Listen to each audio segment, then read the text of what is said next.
Happy Friday, September 11th, 2020. Welcome to the Three Things We Learn in SaaS, Sports, Tech, and Live event as we move to Monday. Don't worry, I got network approval for us to do this.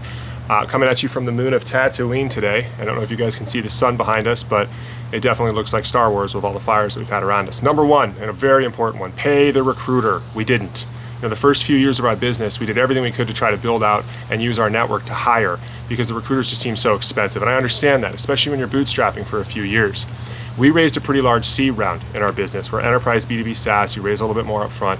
We raised $2.5 million as our seed, which by today's standards is quite a bit. And even then, the idea of paying $85,000 for two different people, so nearing 200 grand to start our business just sounded absolutely crazy, especially with all we had been through. I mean, a year into raising money, I made $16,000 total running this business.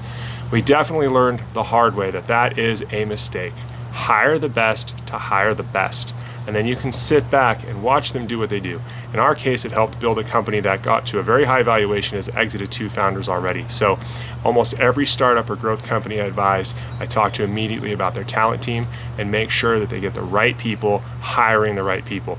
Don't get penny wise and pound foolish on this one. That's number one. Number two for this week, there is nothing with more scrutiny, which people know less about, than being an NFL football coach. This comes from The Victory Machine, a book I really enjoyed. Being a startup and growth CEO is not that much different. People take the experiences that they have and they try to project those experiences onto what you are doing. And if you're not careful, you're going to end up either trying to explain yourself, which you don't have time to do. That's a full-time job. Or you're going to let it bother you, and it's going to really bring you to question some of the decisions that you made. This all comes down to resulting. In the book Thinking in Bets, Annie Duke talks a lot about resulting, a psychology principle where we focus on what happens in the end as opposed to the decision making that went into that. Because in poker, as you can imagine, there are times where you're holding cards that have a 90% chance of winning and you lose. The most famous example, which she points out, is when the Seattle Seahawks lost to the New England Patriots. Everybody has widely panned what Pete Carroll's offensive decision to throw the ball instead of handing it to Marshawn Lynch as the worst decision in football history. But when it's broken down, it actually was the right decision. It gave them the opportunity to run the ball on the next down if necessary, and it also statistically was the safest play for them to make. Now, he's going to get second guessed for the rest of his life, and it's something that reading all his books, I'm sure he's comfortable with. It's really important that you're okay with that as well, especially if you're in a position of leadership. That's what we're signing up for, and we should get to a place where we don't feel like we explain ourselves or we don't feel like we question ourselves. We just make the best decisions we can and we iterate on them. So enjoy NFL football, and then let's all maybe stay in our lane a little bit when it comes to the analysis. I probably won't. It's kind of fun to question. That's number two for the week. Number three for the week, fear is louder than hope.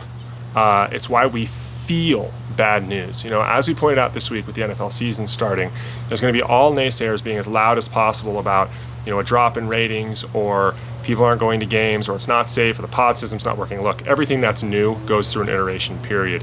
It's not doomsday, but the doomsday naysayers are always going to be louder. And look, starting a business, it comes with massive gut punches. It's something one of my co-founders used to say all the time. They're physical. You can feel them. It's like the time one of our co-founders accidentally sent our second best term sheet to our best term sheet, which then they pulled back. I'll never forget that. It cost us $500,000 and cost me 3 weeks of sleep. We lost a big RFP in 2011, and I could feel that one in my legs.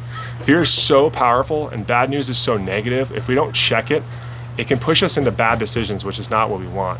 I played golf with a psychologist in Maui a couple of years ago. This is about 10 years ago. And I asked him, what's the one life hack that you would tell a stranger if you had the time? And his response has stuck with me forever. He said, imagine a world where you're not afraid of anything. Now start making decisions. So do what you would do if you weren't afraid. That is wonderful advice that's repeated in the Team Knop household quite a bit. That's number three for the week. Thank you so much, and we'll see everybody next week on Monday for the Three Things.